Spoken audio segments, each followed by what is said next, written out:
Le gouvernement veut mettre de l'ordre dans le secteur du transport en définissant les conditions d'accès à la profession de transporteur. Un nouveau décret aussi a été pris pour fixer l'organisation et le fonctionnement du Burida. C'était au cours du Conseil des ministres.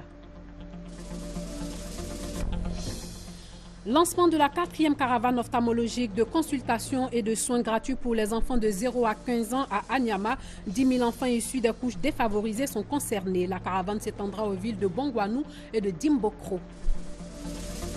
Et puis l'Afrique du Sud a commencé à déployer l'armée dans le township d'Alexandra à Johannesburg pour aider la police à enrayer les violences xénophobes qui ont fait au moins 7 morts dans le pays. Madame, Messieurs, bonsoir et bienvenue dans ce journal. 2 décrets ont été adoptés aujourd'hui au Conseil des ministres au titre du ministère des Transports. Le premier détermine les conditions d'accès à la profession de transporteur et d'exercice de l'activité de transport routier.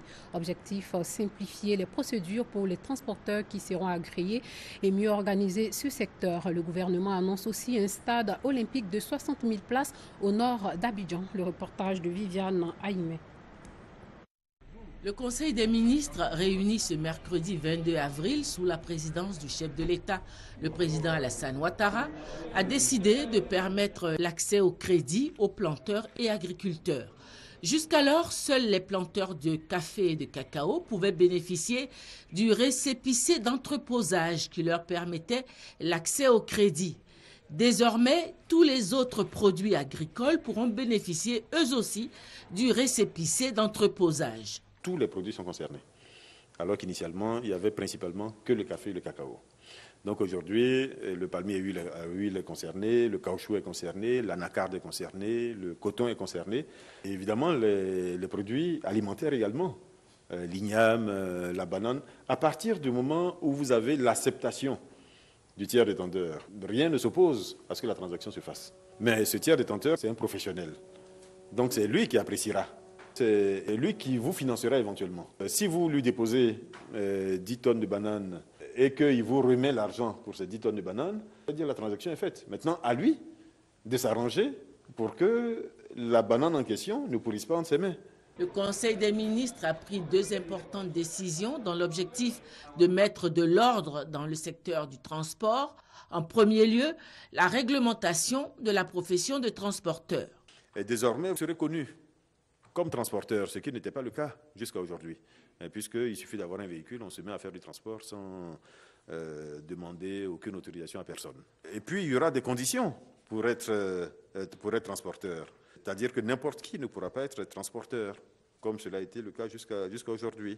Il faudra avoir 21 ans révolus, résider en Côte d'Ivoire, être de nationalité ivoirienne ou être de la nationalité d'un des pays membres de la CEDEAO, de l'UEMOA, d'un pays tiers, accordant la réciprocité aux ressortissants ivoiriens. Vous devrez produire par exemple un extrait de casier judiciaire pour les dirigeants sociaux. L'idée, c'est vraiment de mettre plus de transparence et de permettre qu'il y ait un contrôle en amont sur ce qui se fait. En second lieu, il a été décidé l'utilisation d'un document unique pour le transport des marchandises. Un document unique de transport routier de marchandises, en abrégé DEIT, en lieu et place d'un certain nombre de documents qui par le passé existaient, notamment la lettre de voiture nationale, la lettre de voiture internationale ou inter-État, ou même la feuille de route. Il s'agit là aussi de simplifier les procédures pour les transporteurs qui auront auparavant été agréés. Le Conseil s'est aussi penché sur la situation de crise récurrente au sein du Burida, le Bureau ivoirien des droits d'auteur. Un nouveau décret a été pris pour fixer l'organisation et le fonctionnement de cette maison des artistes. Il a été décidé donc de revoir les textes qui régissent le Burida. Donc à la lumière de toutes les faiblesses qui ont pu être constatées par le passé, un nouveau décret a été pris qui fixe plus clairement les attributions, l'organisation, le fonctionnement du Burida. Il a été notamment institué une assemblée générale exceptionnelle qui permet de garantir le respect de l'obligation de reddition des comptes des dirigeants et des sanctions en cas de violation. Et donc, c'est un changement important par rapport à ce qui existait par le passé. Le Conseil a donné son accord pour le démarrage à la fin de cette année 2015 des travaux de construction du stade d'Ebempe situé entre Abobo et Anyama. C'est un stade d'une capacité de 60 000 places qui sera bâti sur une superficie de 20 hectares. Les travaux vont durer 2 ans. Le Conseil a aussi donné son accord pour une contribution du gouvernement ivoirien à l'appel du gouvernement malgache. L'État ivoirien fera un don en numéraire de 500 000 $ à l'État malgache. Le Conseil a été aussi informé de la visite d'amitié et de travail de la présidente du Libéria ce 26 avril, ainsi que de la visite d'État du président de la République le 4 mai prochain à Aboville et le 8 mai prochain à Akupé et à Dzopé. Le président Ouattara a rencontré aujourd'hui le président du PDCI, Henri Konan Bédié.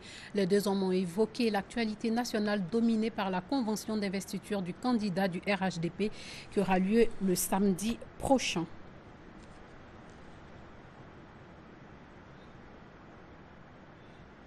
On écoute le président Ouattara.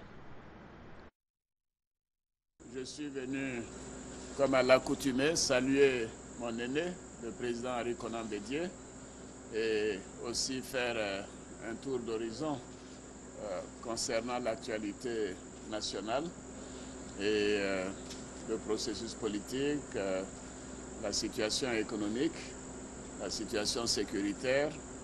Mais je suis venu surtout remercier le président, puisque le président Henri Konan Bédié est en même temps le président de la conférence des présidents des partis du RHDP. Et comme vous le savez, il a décidé que le samedi 25 avril, au stade Félix Houphouët-Boigny, il y aura donc l'investiture du candidat unique du RHDP. Donc, Président, je suis venu, avant de le faire à l'occasion de la convention samedi, vous remercier d'abord de l'appel de Daoukro, de tout ce que vous faites pour matérialiser cette décision. Et aussi pour dire que c'est la voie donc, de l'évolution de la Côte d'Ivoire à moyen et long terme dans une modernité et dans la stabilité.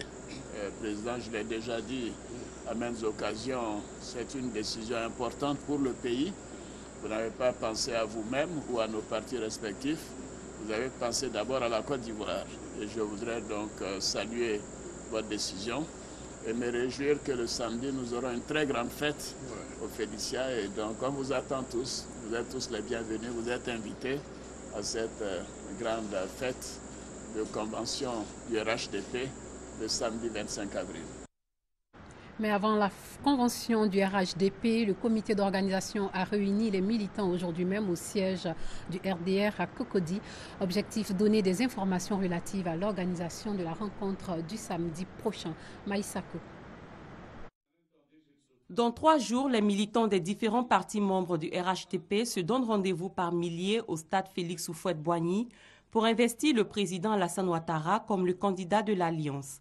Avant cette grande messe, ils ont été rassurés par le comité d'organisation quant au dispositif sécuritaire et à la logistique mise en place pour la réussite de l'événement. Nous avons transmis des informations aux différents délégués, lesquelles informations s'articulaient autour, d'une part, de l'aménagement du stade Houphouët-Boigny, de l'aménagement extérieur du stade Houphouët-Boigny et de l'acheminement de nos militants. Donc ce sont des informations que nous apportons pour que les délégués prennent donc toutes leurs dispositions. Mais surtout, nous avons axé nos échanges sur le niveau de mobilisation. Parce que nous sommes en année électorale, c'est des délégués politiques. Donc au-delà donc du caractère organisationnel pour lequel des informations ont été données, nous sommes restés sur l'aspect politique pour que l'ensemble de tous les militants RHDP non seulement comprennent l'enjeu, la démonstration de la force du RHDP en tant que grande famille politique, mais surtout que cette convention d'investiture soit en même temps le début de la campagne pour la réélection du président Alassane Ouattara. Plus de 200 000 participants sont attendus à la convention du RHDP ce samedi 25 avril. Le président du comité d'organisation, Adama Bictogo, appelle les militants à prendre toutes les dispositions en vue de ne pas manquer cette rencontre qu'il qualifie d'historique. La 4e caravane ophtalmologique de consultation et de soins gratuits pour les enfants a été lancée aujourd'hui à Niamey par la première dame Dominique Ouattara. La fondatrice de Children of Africa veut participer à la réussite scolaire de ses enfants. 10 000 enfants vont bénéficier de ces soins ophtalmologiques et les villes de Dimbokro et de Bongwanou sont concernées par cette campagne. Jérôme Kofi Abolé. À Niamey, la première dame de Côte d'Ivoire, Dominique Ouattara, y était ce mercredi 22 avril 2015. Et pour cause, le lancement de la 4e caravane ophtalmologique organisée par Children of Africa, dont elle est la présidente. Pour le maire d'Aniama, c'est un grand honneur que sa commune soit choisie pour lancer cette caravane visant à des consultations et soins gratuits en faveur des enfants de 0 à 15 ans. Madame la première dame, la fierté et la joie d'Aniama sont très grandes aujourd'hui. Comme le dit l'artiste, que 2015 est vraiment l'année de notre année. Hier, le fonds Dominique Ouattara a permis à des centaines de femmes de se prendre en charge. Aujourd'hui, ce sont des milliers d'enfants que vous avez décidé de soulager. En tant que porte-parole des tout-petits, Kendra Marie-Emmanuel, 10 ans, a exprimé à la première dame la gratitude des enfants d'Aniama, indiquant que les soins à eux apportés vont leur permettre de mieux travailler à l'école. Maman au grand cœur, une fois encore, les enfants d'Aniama n'ont pas été oubliés. Après avoir reçu des kits et des tenues scolaires, vous vous inquiétez pour la santé de nos yeux. Merci maman. Avec une meilleure vue, nous vous promettons de très bons résultats scolaires, afin de monter nous aussi dans le train de l'émergence. À l'instar du professeur Fanny Adama, président de la Société ivoirienne d'ophtalmologie, la ministre de la Santé et de la lutte contre le sida a fait savoir que donner une meilleure vue aux enfants, c'est leur donner l'espoir. Madame la Première Dame, ces beaux cadeaux que vous allez encore donner aux enfants, si ces enfants n'ont pas la possibilité de voir, de les apprécier, cela est presque vain.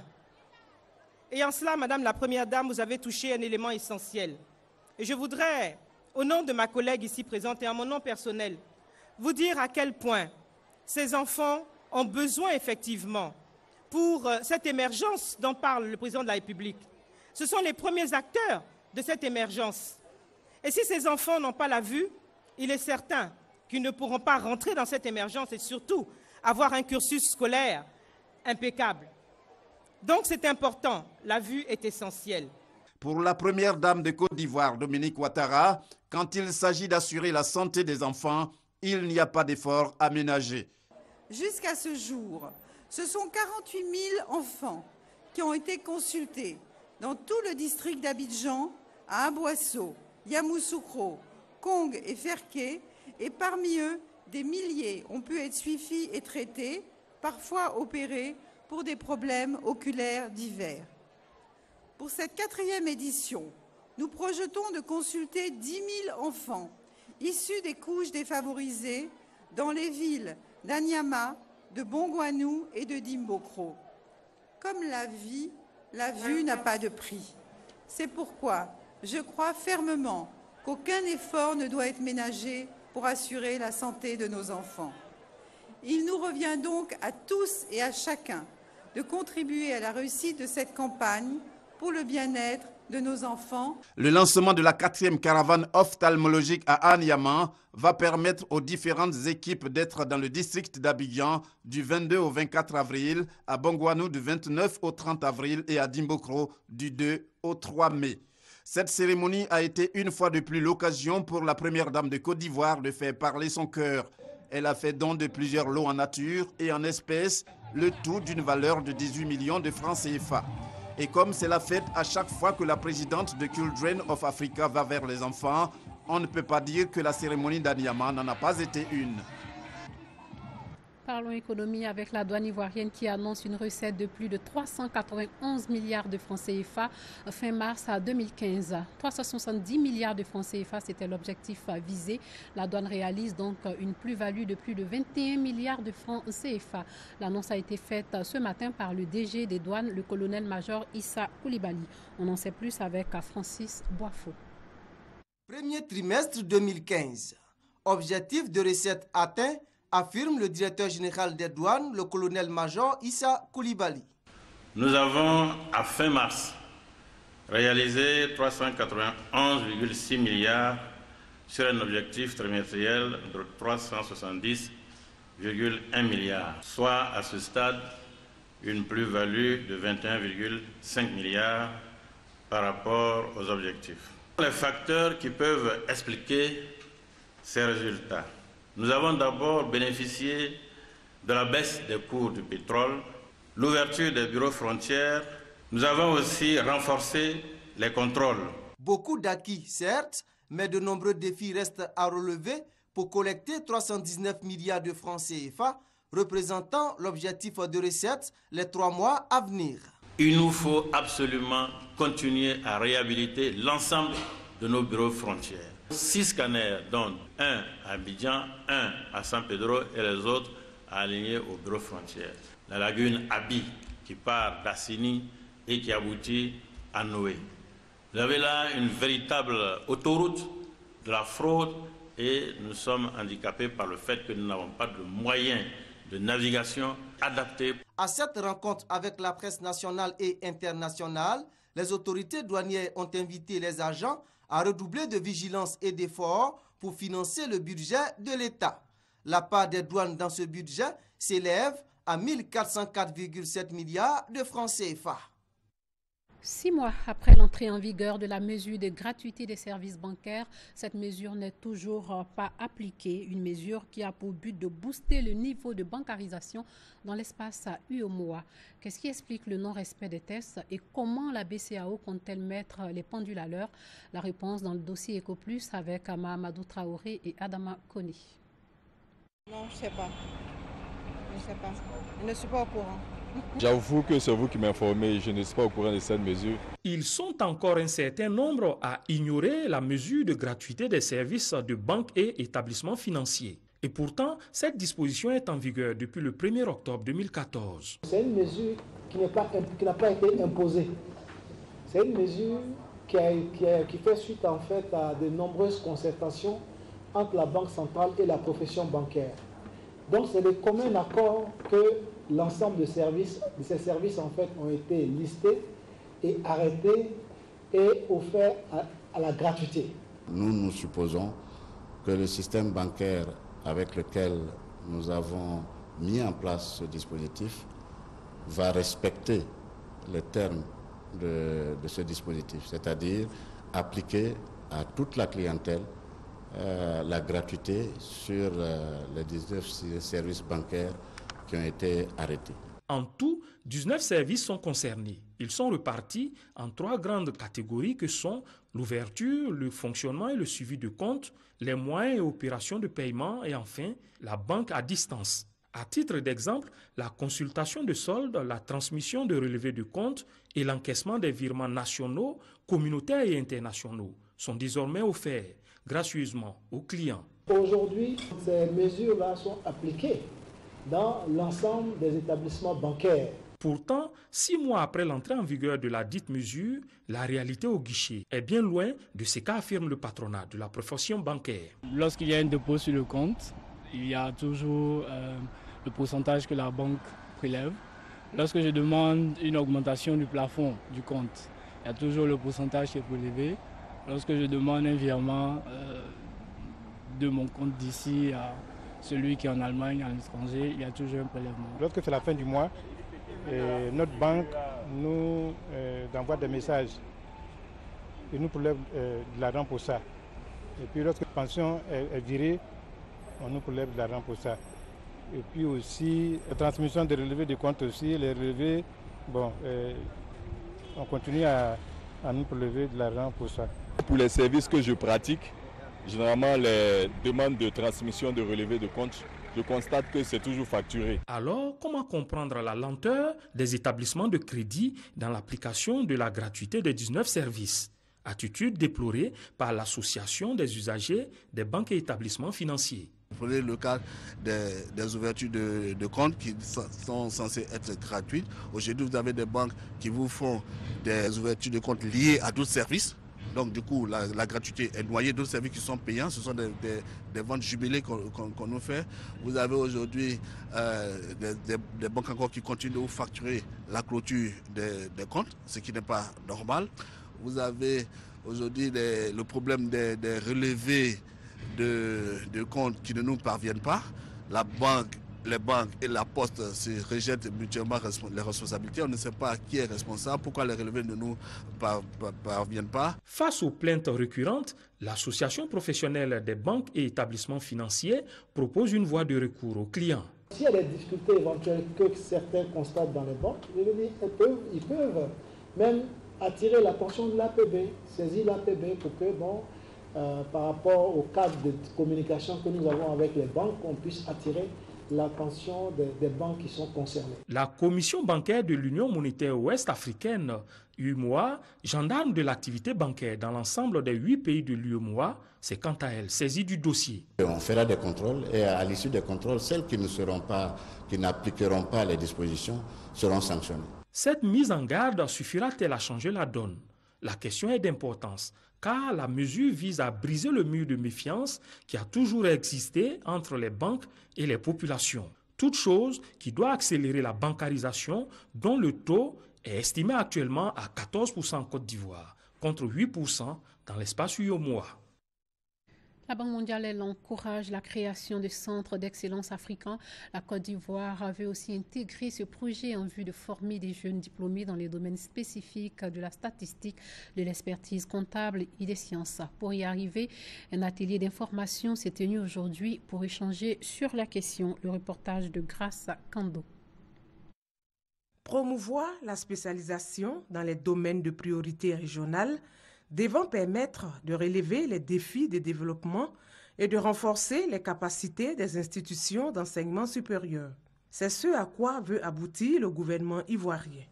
Pour ce faire, il envisage de créer des centres d'excellence.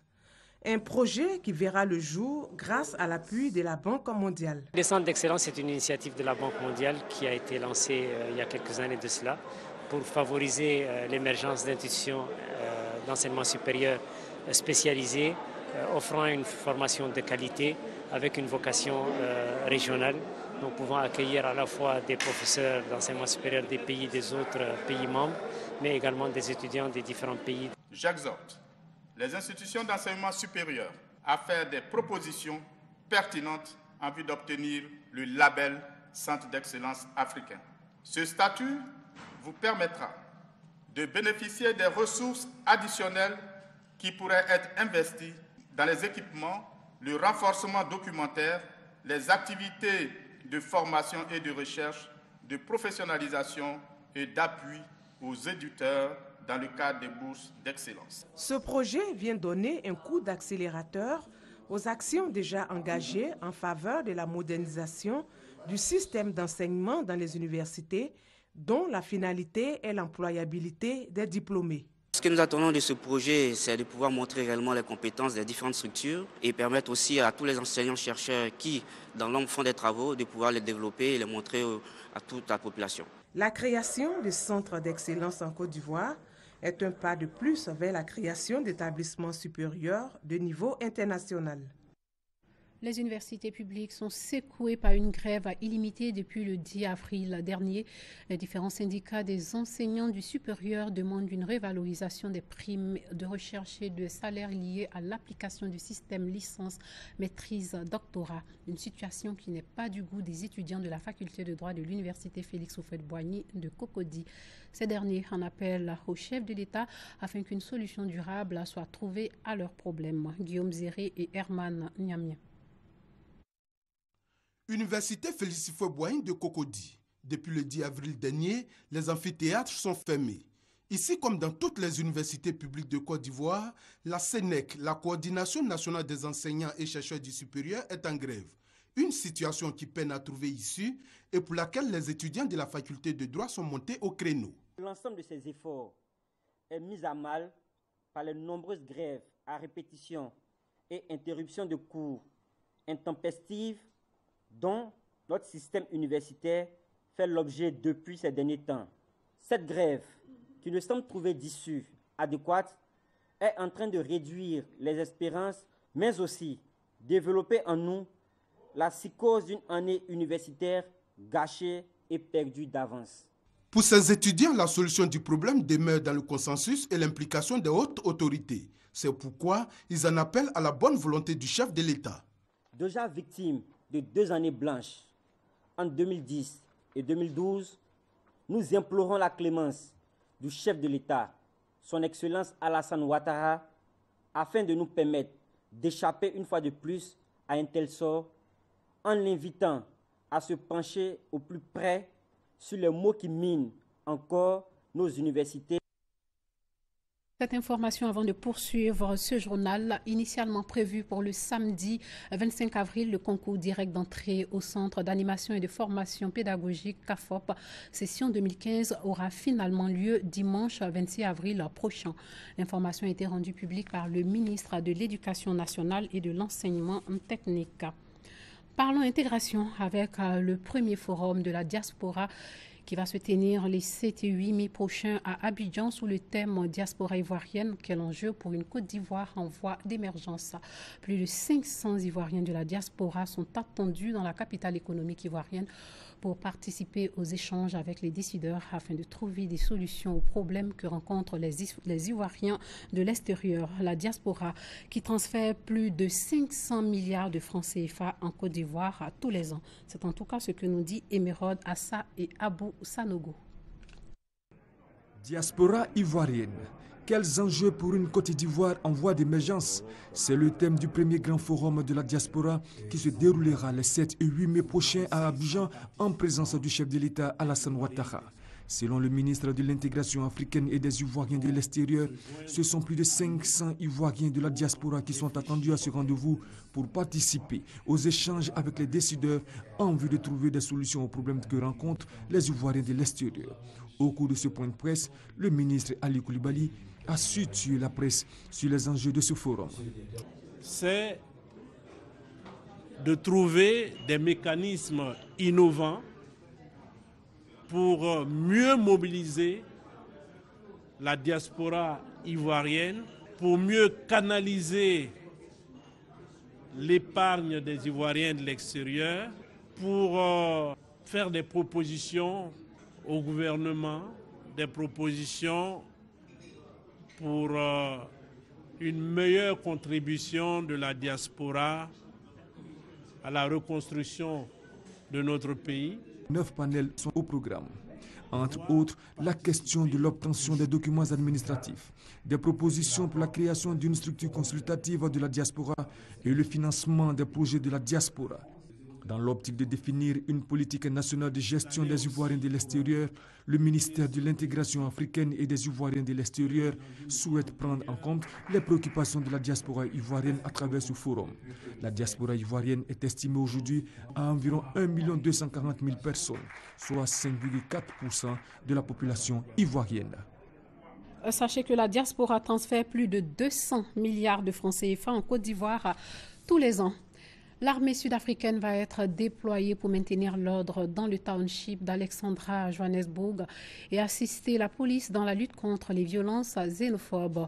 Pays de 5 millions d'habitants, l'Afrique du Sud compterait quelques 5 millions d'immigrés originaires pour la plupart d'Afrique australe, de la Corne de l'Afrique et du sous-continent indien. Le taux de chômage s'élève à 25% et approche même 40% chez les plus jeunes. La mobilisation exceptionnelle de l'armée est le dernier recours, a déclaré la ministre de la Défense d'Afrique du Sud, Nosiviwe Mapisa Nkwakula. C'est la décision prise par le gouvernement sud-africain pour faire face aux violences xénophobes qui s'intensifient chaque jour et qui ont fait officiellement 7 morts et des milliers de déplacés depuis 2 semaines. Les étrangers sont accusés par certaines populations et quelques responsables politiques de résider illégalement dans le pays et de mener des activités au détriment des commerçants locaux. Pays de plus de 50 millions d'habitants, l'Afrique du Sud compterait environ 5 millions d'immigrés originaires pour la plupart d'Afrique australe, de la Corne de l'Afrique et du sous-continent indien. Le taux de chômage s'élève à 25% et avoisine même les 40% chez les jeunes. En mai 2008, au paroxysme de la violence xénophobe qui avait fait 62 morts, l'armée avait été également déployée dans les townships pour rétablir l'ordre. Et puis concernant le sommet Asie-Afrique, les dirigeants discutent de la coopération économique. Environ 500 dirigeants commerciaux d'Asie et d'Afrique ont ouvert aujourd'hui à Jakarta, la capitale indonésienne, un sommet destiné à explorer les opportunités commerciales entre les deux continents, le plus important du genre qui ait jamais eu lieu. Une dizaine de dirigeants mondiaux, dont le président chinois Hu Jintao, le premier ministre japonais et le président sud-africain Thabo Mbeki, prendront la parole lors du sommet de 2 jours. Voilà, c'est la fin de ce journal. Merci de l'avoir suivi. Portez-vous bien.